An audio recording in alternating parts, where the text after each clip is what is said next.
Hello and thanks for joining us on Africa Independent Television, AIT. Welcome to Democracy Today. I am Ijoma Osamo. Today is election day in the United States, and voting started as early as 7 a.m. and the U.S. local time on Tuesday, which is today, in most states across the country. Over 100 million Americans have voted even weeks ago. This year's vote was done either by in-person or mail ballot cast, and many have started predicting the result and who could become the next president. But it will be determined by the battle for the 270 electoral college votes.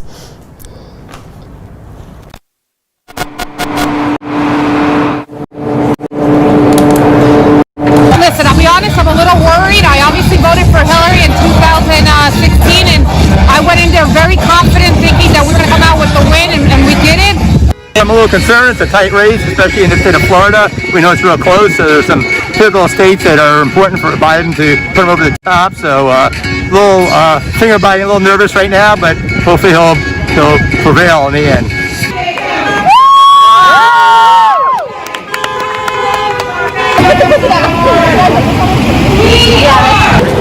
I got you, Mom.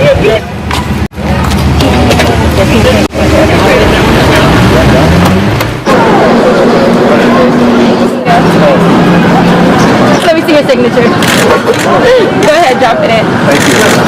Thank you. We're in there grinding every day, trying to be a great team. It's just, we're doing that, and then we're trying to help people vote and see if we can make a difference in our community. It is an icon for this area, so we know that people will know that this is a spot that they can get to drop off their ballots, to vote in person safely, and like I said, also vote in their cars for curbside voting.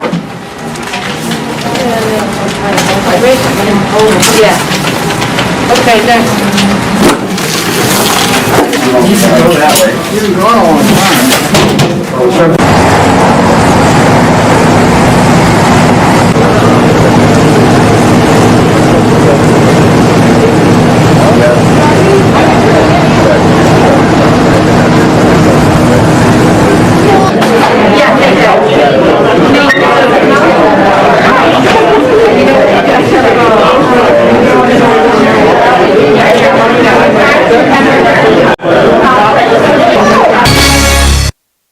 All right, we're supposed to join our correspondent who is already at the United States of America. Utibe Omora is there. Thank you very much, Utibe, for joining us tonight on Democracy Today. Thank you very much, Ijoma. So can you just tell us what has been happening since polls started at about 7 a.m. today, American time? Well, what's been happening is that Americans have been tripping out to go vote. Like you rightly said in your opening, moment, let me just take this off.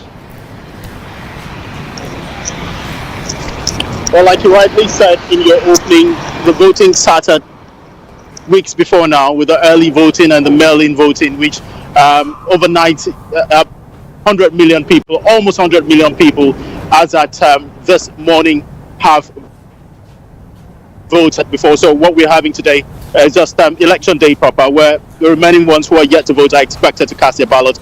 And like you rightly said, ballot opened in the morning and it's supposed to run till 8 p.m. 8 p.m. American time here. I've been to a couple of places where these votings are taking place and people are trickling in. You're not seeing the kind of situation you see in Nigeria. You're seeing orderliness, you're seeing people walking in and just doing what they have to do and walking out. And of course, minimum security is not something that requires so much security presence here.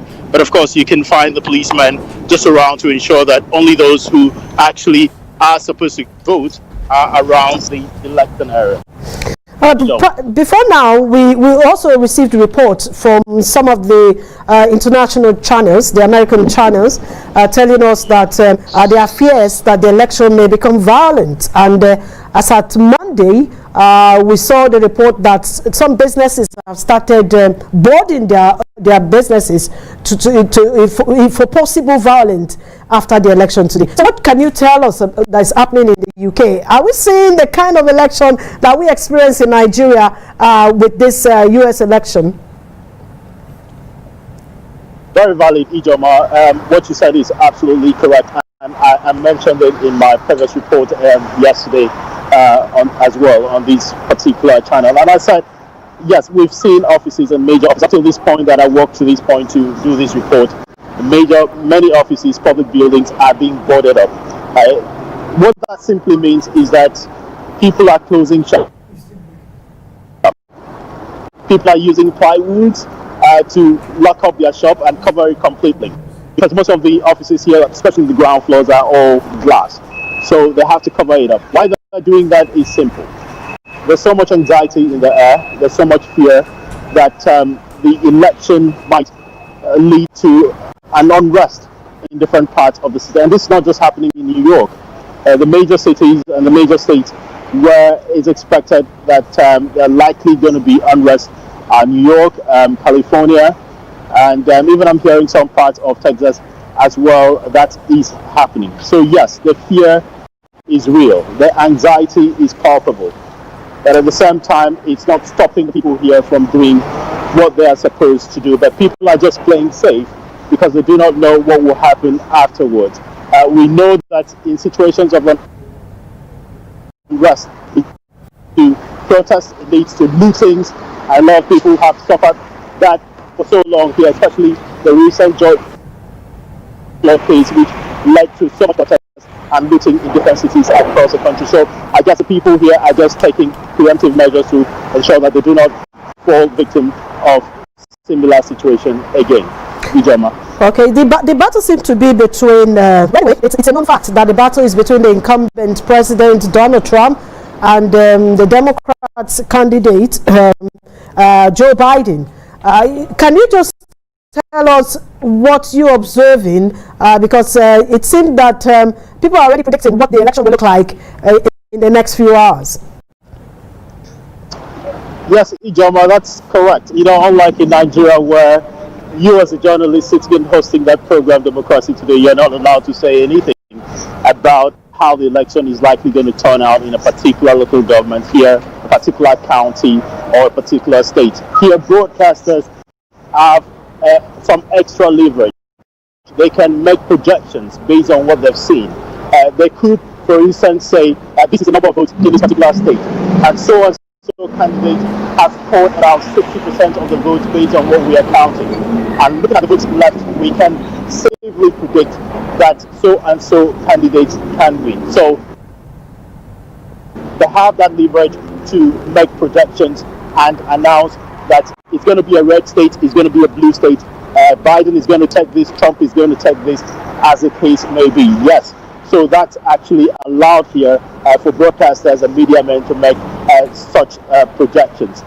But at the same time, the most valid announcement still comes from those who are collecting the results. Like you rightly said, the earliest vote started in some small town in New Hampshire, where we understood that some of the smaller counties, the election had started, and in fact they had collated and announced at that level. But it's happening across the country. This is a very big country, and it traverses time zones. So polls opened at different times in different parts of the country. Whether you're in the East Coast or the West Coast or the Midwest, it's happening at different times. But we're expecting that the election results, the final collation, might be taking place after today, possibly tomorrow, is when the analysts here are expecting an announcement will be made. But for the time being, people are still voting, and it's going to continue till about 8 p.m. here in the U.S. Ijoma. Okay, Utibe, we know that the way the U.S. election is structured, what determines the final result is a Pacto 270 electoral college results.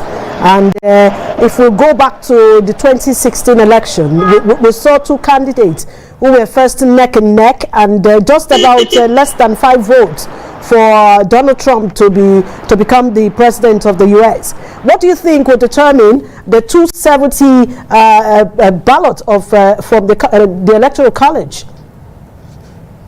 Yes, the Electoral College is very, very significant in you as it has to do with the presidential election here. And you are correct. Remember 2016, Hillary Clinton won the popular vote with over 3 million. But she lost the election because she didn't have the required 270 Electoral College votes. Electoral College simply means that Americans do not directly elect the president. They elect electors, and each state has a number of electors depending on the number of congressional seats that that particular state has. For instance, the biggest state here in the US is California, and the biggest, and it also has the largest number of electors, 38 in total. And you also have New York with, I think, about 27, and you also have Pennsylvania with about 20. Now, what most of these candidates do, and even those in this election, is target winning in those states, because first and foremost, you have to win the popular vote in those states, and then once you win the popular vote in that state, it becomes a winner takes it all. You take all the electors for that state as far as the Electoral College is concerned. Now, Hillary Clinton won most of the big states with the largest numbers of Electoral College votes. But what Donald Trump did was he did small pickings here and there. So at the end of the day, he won most states and got more Electoral College numbers, and that made him to be president. The defining point was a few states. We are talking about Michigan, we are talking about Pennsylvania, we're talking about Florida. Now, why is Pennsylvania very significant in this election? It's simple. Since 1992, Democrats have always been the ones winning the Democrats. Democrats have always been the ones winning the presidential election in Pennsylvania. But the situation changed in 2016. The polls had indicated actually that Trump was behind with about 7 points. But somehow, in just a few weeks to the election, he was able to rally around and at the end of the day pull out a shock victory and won Pennsylvania with 20 Electoral College votes. And that's one of the states, including Wisconsin, that swung him into the White House. And now it's been a very, very big battleground for both candidates.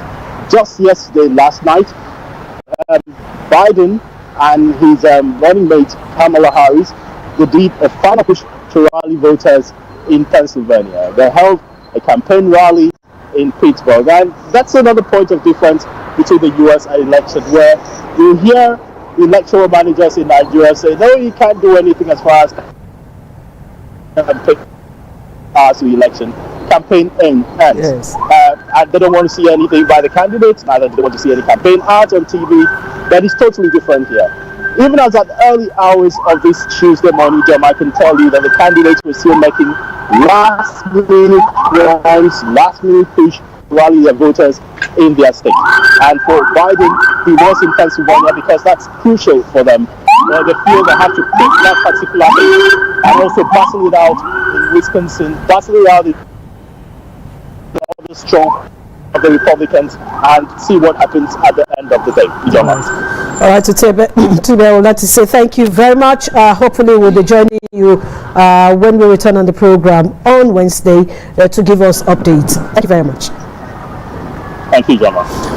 You just heard from our correspondent there. Utibe Umara is in the US, and he has told us what is happening. We'll be taking more details of the US election on our US election program, which will be coming later tonight. And the DAN Communications AIT Raypa is monitoring the entire election from the United States. So let's quickly go for a short break, and then we'll just take what has happened in the different panels of inquiry. Then we'll come back to the studio to go straight to our issue for tonight. Stay with us. The panel therefore invites and encourages all persons who are victims or families of victims of brutality by the security agents in Edo State to come forward with their genuine complaints and grievances, including evidence of such. And then the petitioner should state the circumstances of the said of the alleged complaint, and the complaint should be supported by evidence. But the oral evidence must be very cogent, must be very clear, because we owe it a duty to the other side to be heard.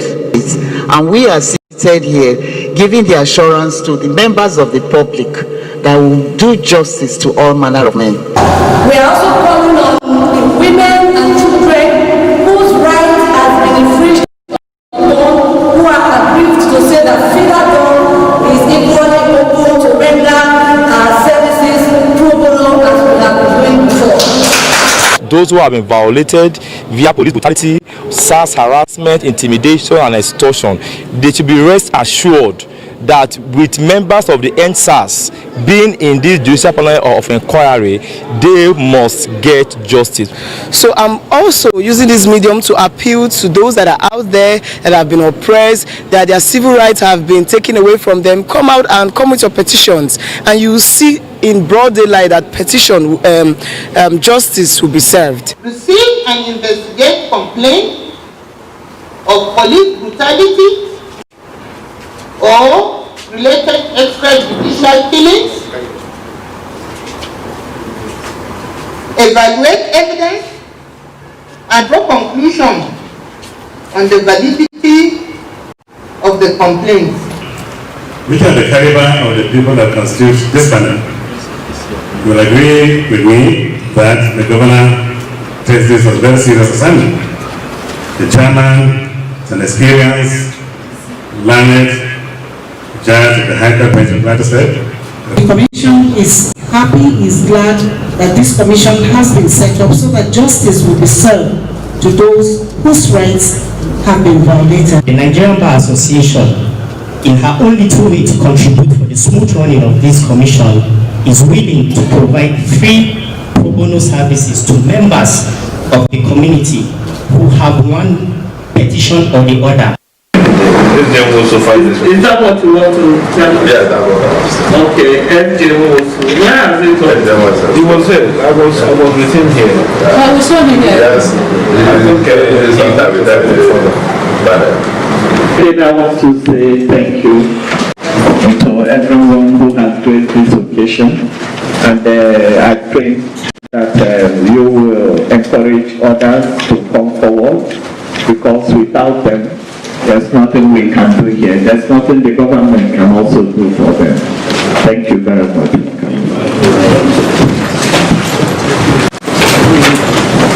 The corporate right.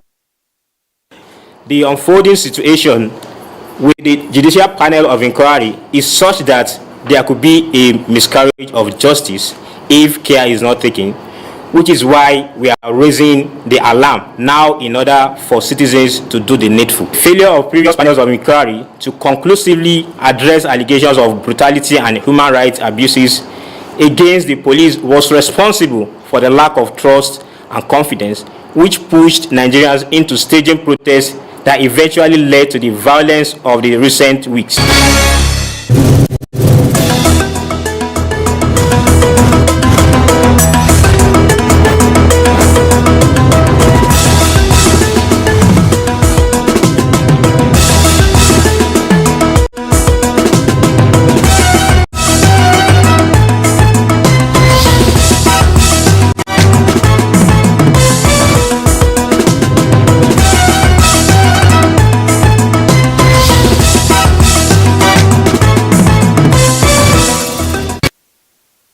Thank you very much for remaining with us. Remember, to be part of this program, all you need to do is to follow us on our Twitter handle.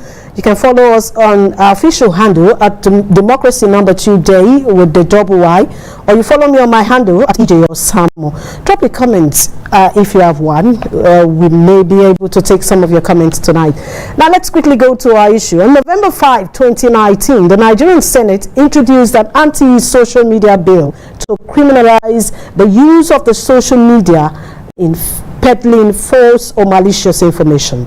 The original title of that bill was Protection for Internet Falsehood and Manipulations Bill 2019. Now, Senator Mohammed Sani Musa sponsored the bill. It attracted huge criticism, and early 2020, precisely in March 2020, the bill was rejected. It seems that the federal government is considering a regulation of the social media again after the EndSARS protests, which gained prominence with the use of the social media. The Nigerian government, through the Minister of Information, Lai Mohammed, urged the National Assembly to reconsider regulating the social media.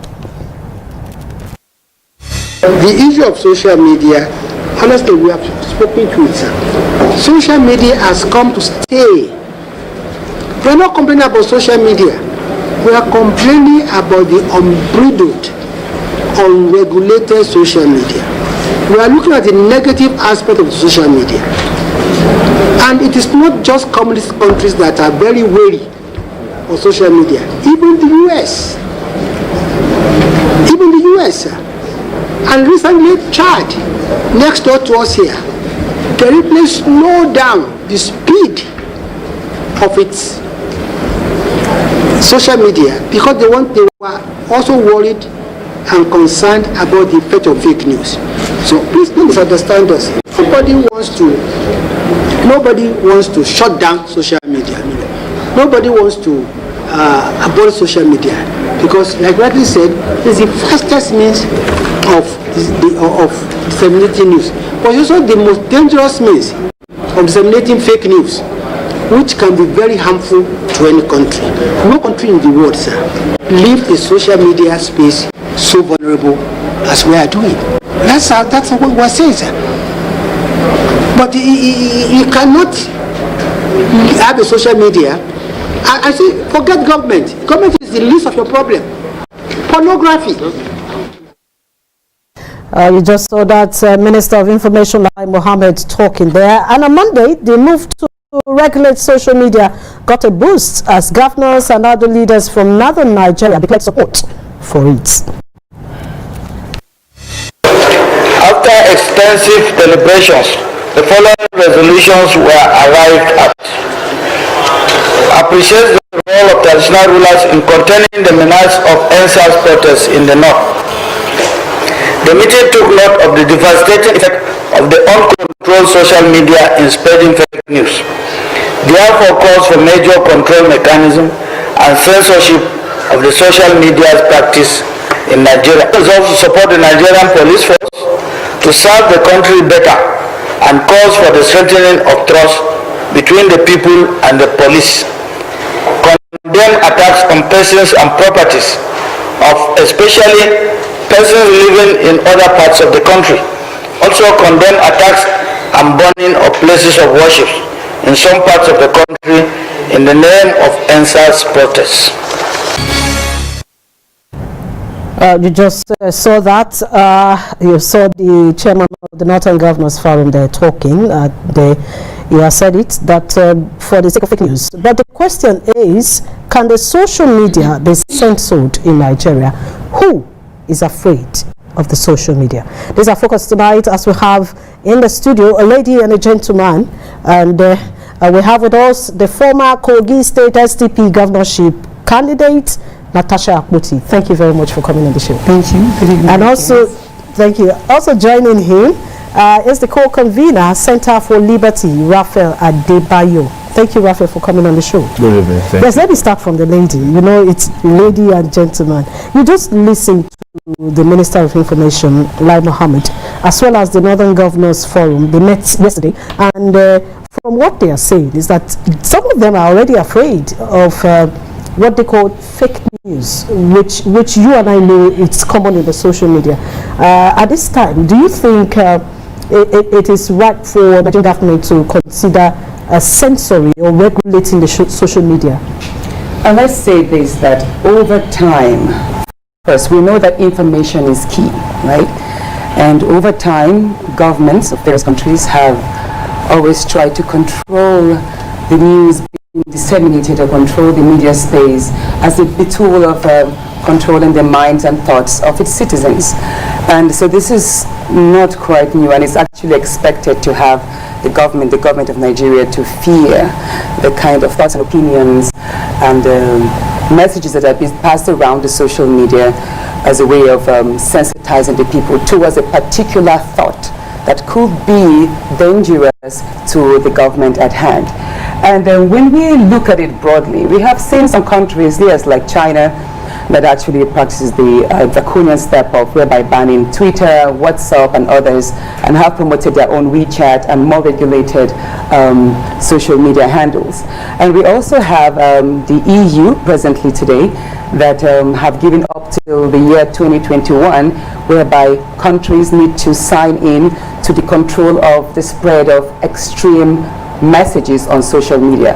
We have, I think it was Germany that actually sanctioned Facebook in the year 2018 for withholding sensitive information from the public. So it's actually two ways. And if you recall, I think it was in New Zealand just shortly after there was this live killings that was videoed, whereby 4,000 viewers actually saw that on Facebook. And Australia now prohibited the dissemination of very extremely and sensitive, thought-provoking videos on social media.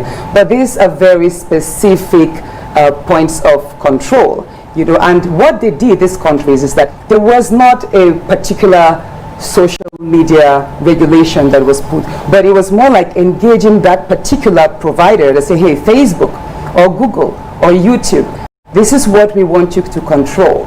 And it could be like focused on aspects of child abuse or extreme religious views or molestation, revenge pornography, and terrorism. So it could be tailored. But in Nigeria here today, we can see that the government fears dissemination of false news. So we ask exactly, what is false news, especially when it's being tied to the recent EndSARS, should I say, movement? From my own point of view, almost everything that happened took a natural course, and we saw that the videos that were shown where the military and the police actually shot these victims, they are all true. So if the government of Nigeria is concerned and wants to now invoke the anti-social media bill, then that means they want to silence Nigerians' truth. They want to silence Nigerians' voices. They want to control our opinions and our spaces, and whereby we have the freedom to express our dissatisfaction with regards to certain form of violence against the people, or, you know, try to shape our opinions and decision or thoughts towards the next election. So I don't think it's right for the government of Nigeria today to try to push forward the social media bill. However, if they are concerned about, like I said, molestations or cyber crimes, you know, like false information, really genuine false, then they should actually sit down, call to the table Facebook, that actually owns Instagram or Twitter and all that, and say, okay, we do not want this religious extreme views being passed or pornography materials, then that's understandable. But talking about false information, I bet you most of the information I've seen today in the generic terms are actually true. But that notwithstanding, I know that cyberbullying is real. I have experienced that personally. That's what I was going to. Yeah, cyberbullying is real. I experienced that firsthand during my senatorial and governorship campaigns, and whereby I was actually defamed as a person, especially as a woman. Even right here, yes, I sent some to you. So that being, but again, we say that for an individual, yes, it was really bad, but I was ready to prepare. It comes with it. That kind of information could be passed either on social media or even mainstream media, as the case may be.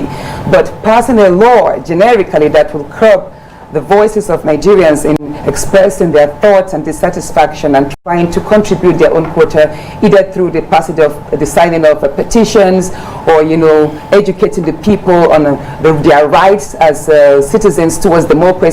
I think that's extremely wrong, and the government should slow down on that and review this. I think I should stand strongly in condemning that step. All right, so let's come back to Adebayo.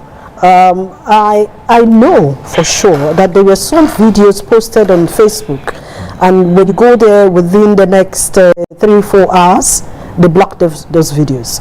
It was like Facebook working with Nigerian government, especially during the EndSARS protest. Right. if they are talking about regulating social media at this point, they're already doing that. Do you think what the government is trying to do at this point is to get a law to stamp it, that this and these are the things you shouldn't do? What is the best way to educate the government on what to do? Well, let me say first that it is a shame that across the country in developed climes, leaders practice politics of solutions, but here in Nigeria, where our politicians practice politics of problems and vendetta, you can tell that the recent noise that is coming from different parts of government, we have seen it at the federal level, we have seen it at the state level, and it is beginning to trickle down to the grassroots. Is that there is a deliberate attempt by government stakeholders at different levels to clamp down on citizens' voices, to make sure that the docility of before that they used to know is what remains the norm. And it is a shame because, for instance, the consensus that came out of the Northern Governors Forum yesterday, I think, is quite sad, because it shows that our leaders lack understanding on these issues that Nigerians are campaigning about. I don't think there is anything wrong, for politicians that have the genuine interest of the people at heart.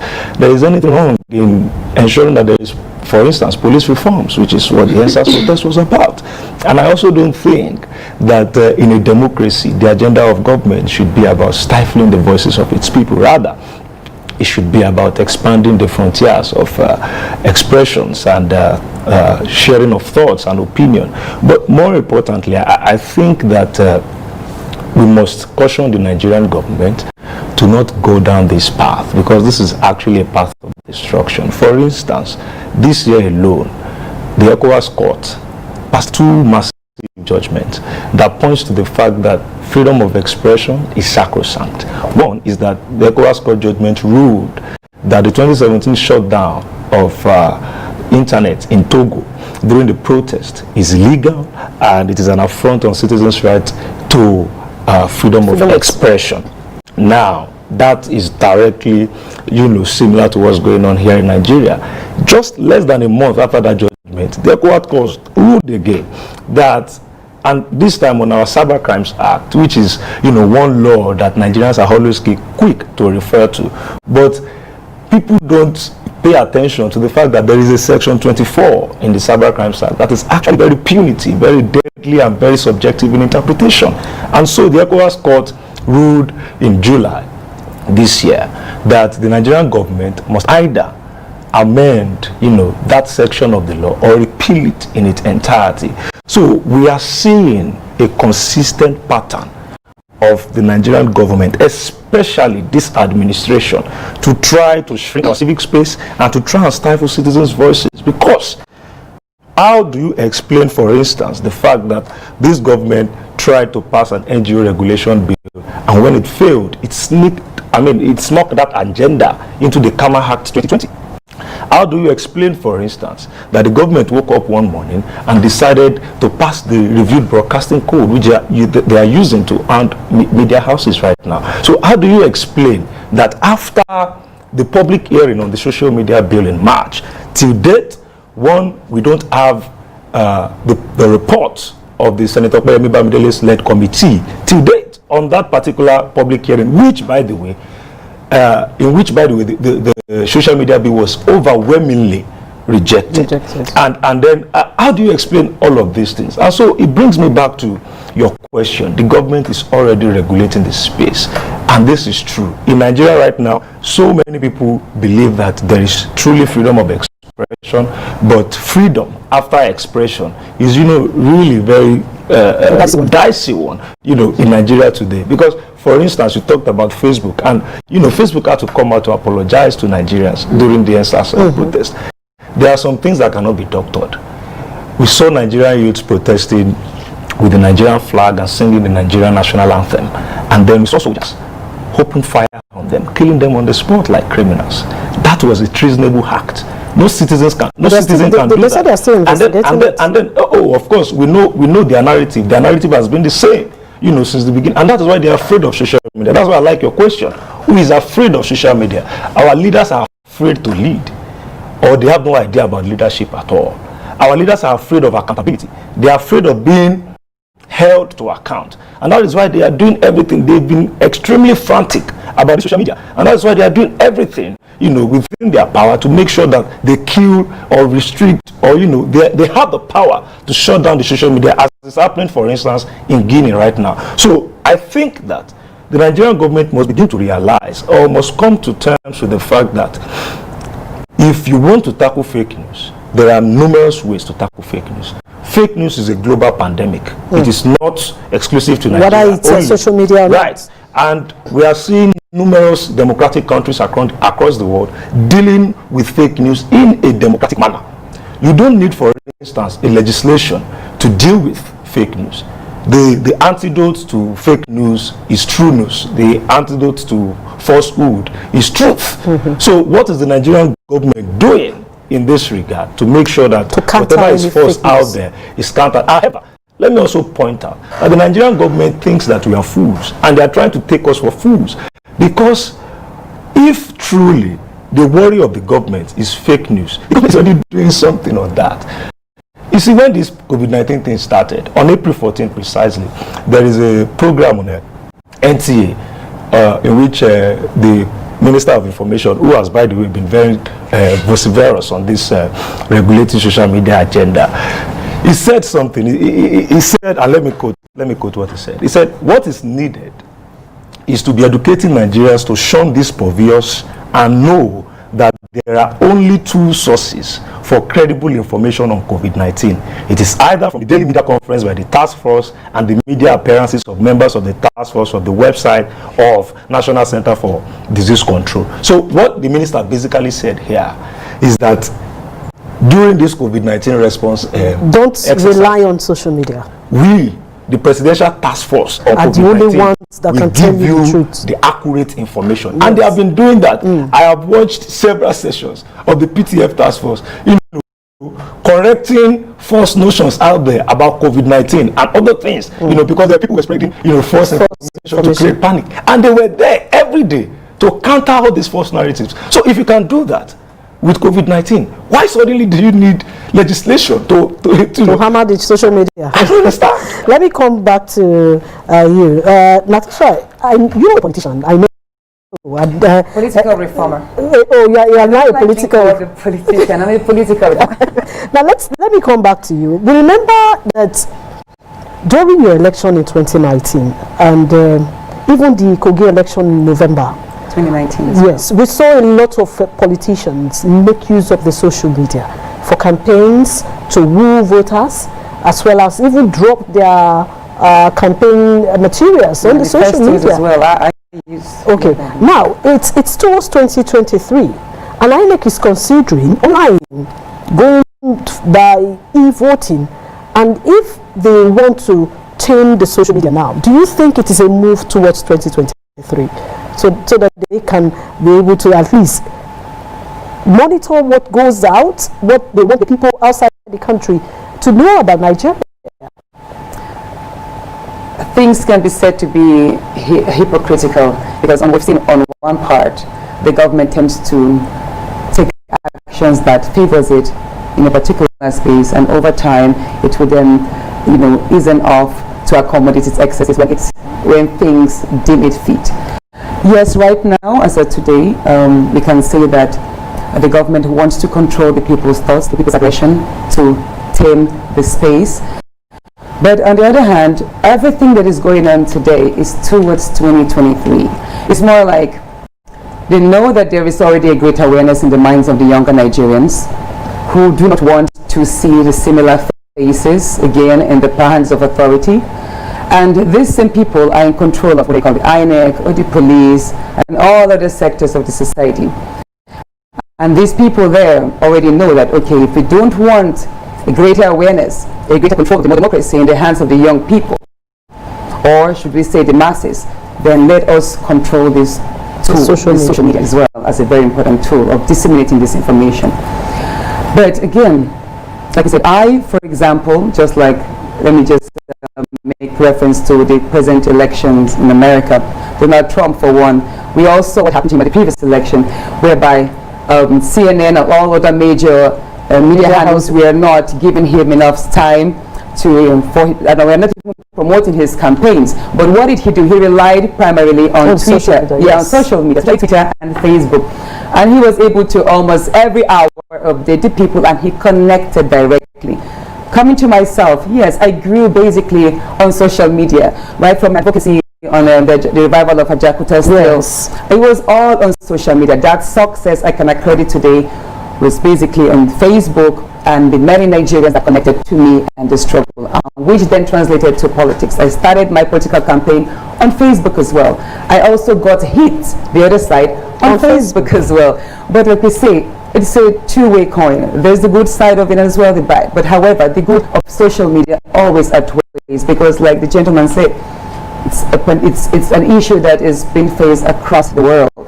Fake news, bullying to an extent, but then there are ways the government can control that. You do not have to create a law which will be too drastic, and should I say, and too permanent, because we can only tell, especially reading, I think I read in the news where Lai Mohammed was referring to China a number of times, and if we keep using China as a yardstick in taking or absorbing or adopting their social media regulation bill, then that means we are going to outrightly ban the social media. We're not going to regulate a particular aspect of it, because that's going to be like, okay, one day we could just see that we don't have access to Facebook, or Twitter is shut down, and WhatsApp is shut down. And by and large, I know that with the advent of technology and the various innovations that come into place, and the creativity of our IT youths and sectors, I can tell that INEC itself is going to rely greatly on disseminating information. They have already started. They have started. And it's going to go a whole lot more on social media. Even when the presidential team on the COVID control actually were reading out their weekly or even daily, it was still on social media. There is nothing you can do today. Only a fool would think that he can exist in today's world. The only a government that is in denial can actually admit or insist on existing in a world today without the social media. What can do without it? Okay, but let me take what the information minister said. He said it is not like we are against social media totally, but what he is looking at how to control the negative side of the social media. I don't know. But let me say that. Yes. That means what the government needs to do is to engage the individual providers. Like I told you what the EU and what Germany has done. You cannot just pass a blank law, but you engage a particular social, Google, we do not want this, or Facebook, if any information is passed in this direction, please within 1 hour take it down, otherwise you find it. But would that not be against our constitution? Like the constitution says, you have your rights. We have the cyber crimes law. So that could actually be included in just a little bit in it. No, but specific, not generic. If we have the Cyber Crime Act, which controls some of these things, whether the social media or whatever, but you go back to the constitution, which says is the grand norm to our laws. Yes, freedom of speech, freedom of expression. By the time they decide what you put on social media, when you put something that is not palatable to an individual, the person will go to Facebook or lodge complaints and they pull it down. Would that not go against the constitution? Absolutely, and it's simple. See, even that's why I'm always careful, even when we're in public space like this, discussing these issues, because even Germany got it wrong, and I'll tell you how. Germany was trying to stem, the tide of ultranationalism in 2017-2018, and then it came up with the Network Enforcement Act, to stem the tide. And at the end of the day, not only remind the ultranationalists, they became more vociferous at that point, because it appeared that they had nothing to lose anymore. And so that's why we're telling the Nigerian government now that you don't solve a problem by creating more problems. You solve a problem by creating solutions. The Nigerian government wants to police the social media, but it does not want to pay attention to governance. Look at the Nigerian Governors Forum, for instance, the Northern Governors Forum, for instance, where this consensus came out of. Over 10 million out of school children in the North only. Over 86% of Nigerians, over 86% of the percentage of Nigerians who are living in extreme poverty are in the north, and these issues do not bother them. They are bothered about how they can, regulate the social media and stop people from But they are not the only so ones. the solution. Governors in the south. No, I agree. also- I'm are just also saying buying that. into I'm it. just saying that in the order of priority, this should be the list, of the things they should be worrying about. If at all you feel that we need to deal with the negative sides of social media, then you theorize. And again, I don't know if the Nigerian government thinks we are fool, but I must mention that one Honorable Emeka Huja, before he didn't return to the House of Reps in this last assembly, he had proposed a digital freedom and rights bill, while he was a member of the House of Representatives, and that bill simply captures everything that you can think of as far as digital freedom is concerned. And as far as responsible communication is about, goes. And see, for instance, in Finland has been rated, for instance, as the most resistant nation to fake news in the world. And the only reason for this is because they realize that,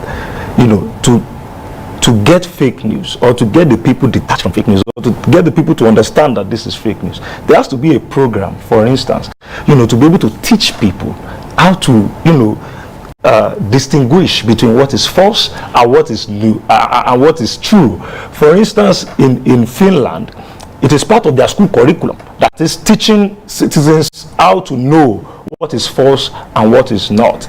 In, for instance, in Turkey, that has been, for instance, rated as the country where people complain the most about completely made-up stories. The Turkish government did not come up with legislations. Instead, it came up with 2 fact-checking initiatives. And these 2 fact-checking initiatives have been serving, the purpose for which it was set up. Again, the Nigerian government can also, if truly, because there is something the Nigerian government is doing that I don't even think people pay attention to, and it does that with the Nigerian Army. If you go to Nigerian Army's Twitter page today, 95% of the things on that page is the things they brand fake news. Yes. See, we might say, they lie too much or whatever, but the Nigerian Army has decided how it wants to use its own social media space. The Nigerian, the other parastatals and other arms can decide to do the same thing. Nobody is going to fight them over it. The people are going to choose whatever they want to believe at the end of the day. So the Nigerian government, for instance, can set up a service, for instance, like NewsGuard. NewsGuard is a news racing platform that rates news outlets and social media, online media platforms according to their level of reliability and acceptability from between 0 to 100. The Nigerian government can do something similar. If the Nigerian government sets up a platform today to say, okay, we want to give AIT 20% or 80%, based on so criteria, it is the problem of the government. But at least the government is not infringing on the right of AIT to hear people's opinion and to practice freedom of the press and freedom of expression. So we should be able to understand the difference here. So the Nigerian government is being insincere. They are bent on ensuring that our civic spaces continue to shrink.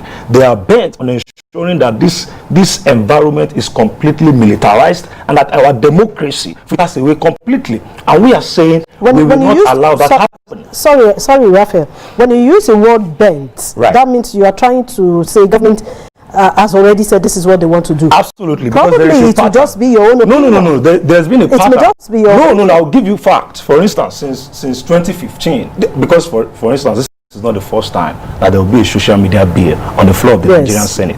During the Saraki-led Senate, there was one sponsored by Senator Hebi Nahala, who recently again appeared on social media, appeared on the news, trying to sanctimoniously, push this agenda. But it was rejected then by Nigerians, and the Senate did well to shut it down. And then after that, don't forget, the Nigerian army started some cyber warfare operation around 2017. To tackle again citizens' right to freedom of expression. And then before this one, and by the way, let me give you one fact. From 2015 till now, every single time that a bill against social media has been proposed on the floor of the Nigerian Senate, it has been by an APC member. So that is to tell you that the government in power actually has something against the social media.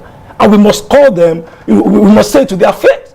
But if you say they have something against the social media, they have platforms. They have APC platform on the Twitter handle. Where they mainly push fake news. You know what I'd rather have the government or have us address is what exactly is fake news? And who determines fake news? And is the government, whether this government or past government, are they guilty of fake news? Now let's see, I'm going to get back to something very specific. How many times have we read on the news that Jakarta still is going to work, or is working, or is going to come rolling in 2 months? How many times have we hearing that? With due respect to the governor of Ekiti State, Fayemi, just before his campaign, his election 2 years ago, he went on saying that Jakarta was going to work by before August. All of this, is that not fake news? Because have we seen that working? So what is fake news, and who is guilty of fake news, and who determines fake news? Is fake news the truth that the public, that the government doesn't want being sent out? Or is it truth that the people are aware of, and probably, with due respect, mainstream media, like, you know, the big media houses find it difficult to broadcast, but then social media seems disseminating it possible. So what exactly is fake news, and what exactly is malicious content? That's what we want the government probably to address, to explain. What exactly, let's be clear in this term so that we do not fall into its ambiguity and then find ourselves wanting in one way or the other. What exactly is fake news? What determines malicious content? All right, we can start with that. Adebayo, we're signing off the program. Just give us your last thought. My own message to the Nigerian government really is for the government to be sincere, for the government to know that the social media is not the enemy, that what Nigerians are doing on social media should not primarily be what the government will be so concerned about, you know, to the point that they want to regulate the social media. The social media bill has spoken of access blocking order.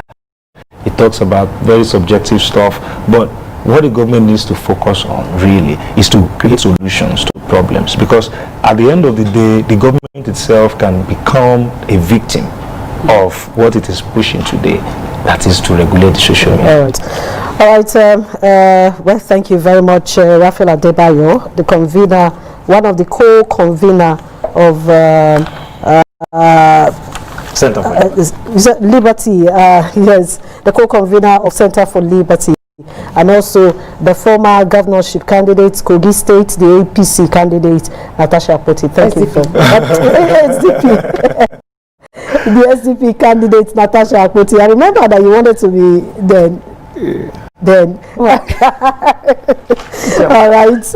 Okay. The SDP candidates in the 2019 governorship election in Kogi State. Thank you very much for coming on the show. Thank you. But let's just take one or two messages. I've been many times accused. So let's quickly take this one. This is coming from Ola Soni. I'm surprised at this Northern Governors Forum and Lai Mohammed's priority of concern of Nigeria's issue to be social media, a misplaced leadership thinking pattern. Then Collins Eze saying Nigerian government should concentrate on how to restructure the country. Social media is not our problem in this country. Let's learn to place our priorities right. Henry Chidebere, please tell you, that's a different. Akiyemi is tweeting, say FGN is afraid of social media because that community represents the most credible opposition. How healthy can any government fail without good opposition? Well, that's the much we can take. And I'd like to say thank you for being a part of this program. Remember to follow me on my handle at EG Osabo. Good night.